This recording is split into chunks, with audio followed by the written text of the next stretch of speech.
ఉపాధ్యాయులమైనటువంటి మేము ఈ స్థితిలో రోడ్డున పడి మా యొక్క నిరసన తెలియజేస్తున్నాము. 7 నెలలు గడిచినా, సంవత్సరాలు గడిచినా కూడా ఈ ప్రభుత్వాలు మమ్మల్ని ఆదుకోవడానికి ఇంకా సిద్ధం అవ్వట్లేదు. మా యొక్క నిరసనని ఈ మౌన దీక్ష ద్వారా తెలియజేయాలనుకుంటున్నాము. ఎన్ని ఆఫీసులు వెళ్ళి చెప్పినా, ఏ విధమైనటువంటి విద్యాశాఖ అధికారులను సంప్రదించినా కూడా మాకు ఇంకా ఏ విధమైనటువంటి రెస్పాన్స్ లేదు. వాళ్ళ దగ్గర నుంచి ఏ విధమైనటువంటి ఫలితాన్ని మేము ఇంతవరకు చూడట్లేదు. అయినా కూడా మా నిరసనని ఈ విధంగా వ్యక్తం చేస్తున్నాం.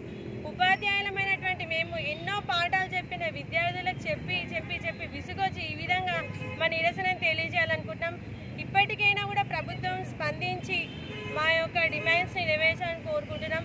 కనీసం మేము అడిగేది నెల ఇచ్చేటువంటి వేతనాలు ఏమి గొంతమ్మ కోరికలు కోరట్లేదు కదా. కనీస వేతనాలు, కనీస హక్కులను మాత్రమే మేము ఆశిస్తున్నాము.